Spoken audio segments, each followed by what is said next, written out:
Siap, bro. Tengah-tengah, lancang kanan, bro.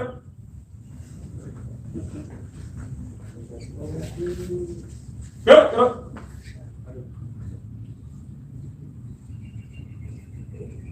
Pada arwah pahlawan. Berbaut, bro. Tegak, bro. Hening cipta, mulai. Selesai. Pada arwah pahlawan. Berbaut, bro. Gerak, gerak.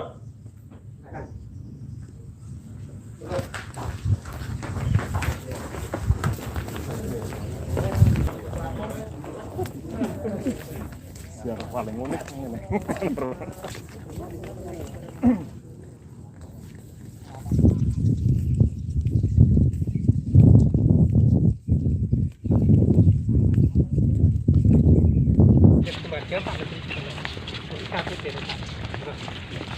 Ya nanti kalau mau ke pusara Pak Dirman, alas kaki dilepas. Iya. Monggo silahkan berguna. Ya. Oh, oke. Ini yang Dirman, ini Pak Karno, ini ininya Pak Dirman.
في هذا المكر ومن حوله بسور الله لهم الفاتحة. أعوذ بالله من الشيطان الرجيم. بسم الله الرحمن الرحيم. الرحمن الرحيم مالك يوم الدين. إياك نعبد وإياك نستعين. بسم الله الرحمن الرحيم. قل هو الله أحد الله الصمد لم يلد ولم يولد ولم يكن له. بسم الله الرحمن الرحيم. الحمد لله رب العالمين حمدا ذاكرا حمدا شاكرا حمدا نعمين حمدا يوفي نعمه ويكافئ مزيده. يا ربنا لك الحمد كما ينبغي لجلال وجهك الكريم ولعظيم سلطانك.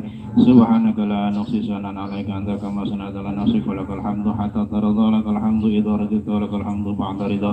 اللهم صل وسلم على سيدنا محمد في الأولين وصل وسلم على سيدنا محمد في الآخرين وصل وسلم على سيدنا محمد في كل وقت وحين وصل وسلم على سيدنا محمد في الملأ الأعلى إلى يوم الدين وصل وسلم على سيدنا محمد حتى ترث الأرض ومن عليها وأنت خير الوارثين. اللهم صل على سيدنا محمد الفاتح لما أغلق والخاتم لما سبق والناصر الحق بالحق والهادي إلى صراطك المستقيم صلى الله عليه وعلى آله وصحبه حق قدره ومقداره العظيم. اللهم تقبل وأوصل سبب ما قرنا من قراءة سورة الفاتحة وآية الكرسي إلى روح سيدنا وحبنا سيدنا رسول الله محمد صلى الله عليه وسلم وعلى سيدنا أصحاب رسول الله أجمعين ثم إلى روح جميع إخوانه من الأنبياء والمرسلين وآل كل وأصحاب كل وأصحاب كل ثم إلى سائر الأولياء والعلماء والصحابة والصالحين حسن حضرة مسيحنا حسن مسيح القدر حسبنيه حسن حضرة سلطان عليه هدنا شيخ عبد القادر الجيلاني هدنا شيخ القاسم جنيد البحدادي هدنا شيخ أحمد رضي الله عنه وسيدنا ورب ربنا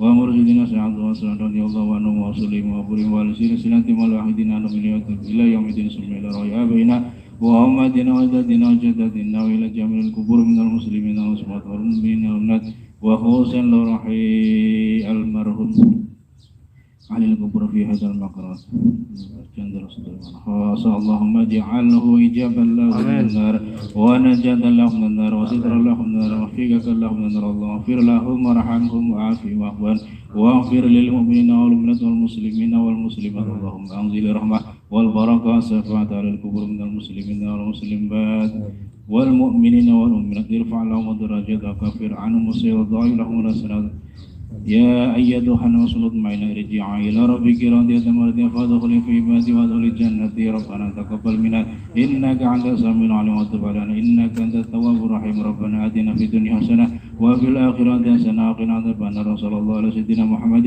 وعلى آله وصحبه وسلم والحمد لله رب العالمين. الفاتحة. Alhamdulillah siang punika kula panjenengan ziarah di makbarahipun Panglima Besar Jenderal Sudirman. Soalnya nembe panjenengan ziarah dengan tata cara yang lain daripada makam yang lain ya. Arane nembe pengalaman tekan ngomah cerita karo kanca-kancane ana siap gerak ana apa meneh mau mengeningkan ciptaku sampean ngomong apa ya arti ya. Pokoknya kon meneng ya meneng. Ya alhamdulillah kenonggi pengalaman olah ilmu sampean Bu nanti keluarga pengen ziarah di tempat pahlawan itu ada caranya seperti itu. Beliau Jenderal Sudirman itu lahir di Purbalingga di Purbalingga sekitar tahun 1916 nopo nah, tepatnya tanggal 24 Januari 1916 niku dari Purbalingga. Terus beliau sekitar tahun pendidikan dasar nggih zaman rumiyin niku di tahun 1936 niku mulai jadi guru. Jadi sebenarnya Jenderal Sudirman ini tidak ada pendidikan apa militer itu sama sekali tidak ada sekolah jadi guru. Nah, sampingane nggih niku napa? Jadi pasukan Hizbul Waton. Sekarang zaman rumiyin nggih. Terus saiki mono umpamane sampean melu Banser nggih. Akhirnya suwi-suwi karirnya naik sehingga Gus Yakut barang kita jadi menteri barang. Lagi Jenderal Sudirman beliau ini jadi guru, tidak lama kemudian jadi kepala sekolah. Setelah kepala sekolah sekitar tahun 1944 mulai Jepang di Indonesia niku beliau masuk peta niku panjangan bela tanah air nggih. Nah, terus tahun 45 ketika pasca mau kemerdekaan niki beliau memimpin sebagai TKR, Tentara Keamanan Rakyat. Itu membawai satu nopo namanya batalion tapi sewilayah Banyumas gitu, sehingga sampai suaranya didengar, kegigihannya, kepemimpinannya sampai ke presiden gitu. Sehingga beliau intinya sampai ditunjuk ataupun diberi kepercayaan oleh presiden. Bahkan tahun 48 itu ketika terjadi agresi militer Belanda kedua niku beliau memimpin selama 7 bulan, memimpin perang gerilya. Jadi Londo dialihkan, dijak ngidul singgon alas-alas ya, dijak gerilya. Ini termasuk perang yang banyak dikutip dari buku-buku beliau dengan menjadikan perang gerilya ini termasuk Korea, termasuk negara-negara lain ya, nate kula mireng termasuk dikutip perang gerilyanya ataupun ditiru nggih perang gerilyane Jenderal Sudirman iki. Niku selama 7 bulan beliau gerilya. Nah, yang paling hebat di dalam mengapa beliau termasuk sukses cekel Londo angel nggih, dibunuh juga Londo kesulitan, bahkan banyak merugikan orang-orang Belanda. Niku wakilan ate kula mireng, beliau mempunyai 3 amalan. 3 amalan yang mungkin bagi kula panjenengan sulit nggih. Yang pertama, beliau itu selalu daimul wudu. Jadi makanya setiap yang untuk istirahat beliau itu biasanya sering ono zaman beliau pedasan mungkin. Itu seringnya ada pedasan ataupun sampai orang-orang biasanya kendi. Pokok beliau begitu hadas langsung wudu. Ketika bangun tidur kan batal, beliau langsung wudu. Itu amalan yang pertama. Walaupun itu amalan paling rendah bagi Syabdul Qadir Al Jilani nggih, tapi bagi kula panjenengan karang kelas bangsa. Jare Gustiwa putrane Gusmin niku karang kelas bangsa Coro nggih. Kok wis abote nemen. Bagi Syabdul Qadir itu adalah amalan yang teringan nggih. Terus yang kedua yang dilakukan ataupun amalan daripada Jenderal Sudirman ini adalah gemar sedekah. Jadi ketika beliau persediaan pangan itu siturake, orang-orang miskin di sekitar yang beliau tinggal itu diberikan, suruh menghabiskan. Kadang pasukan yang bersama dengan Jenderal Sudirman ojo kabeh cara bahasane nggih, engko dhewe nang kono mangan opo. Itu Jenderal Sudirman kok nang kono mesti ono maneh. Wis pekeh pinang nanggen kabeh sampai dihabiskan. Itu beliau padahal di kondisi napa sulit nggih. Niku gemar ataupun suka sedekah. Yang ketiga, beliau juga tidak pernah meninggalkan sholat tahajud. Maka dengan kita berziarah dengan Jenderal Sudirman, apakah wali kita tidak membahas wali ataupun tidak, termasuk yang diterangkan di dalam Al-Quran, wala tahsabanal ladzina qutilu fi sabilillahi amwatan bal ahyaun inda rabbihim yurzaqun. Jangan kamu kira orang-orang yang perang di jalan Allah mereka itu mati, tapi mereka tetap hidup di sisi Tuhannya. Artinya kula panjenengan yakin bahwa beliau adalah orang soleh sampai derajat wali ataupun tidak. Wong kita bukan wali tidak bisa memberikan penilaian nggih. Cuma ana kono wis wali nilai kae itu wali kae pangkate 7, wali kae pangkate 9. Duh mana nggih. Yang penting kita husnudon bahwa beliau adalah min jumlatis sholihin nggih.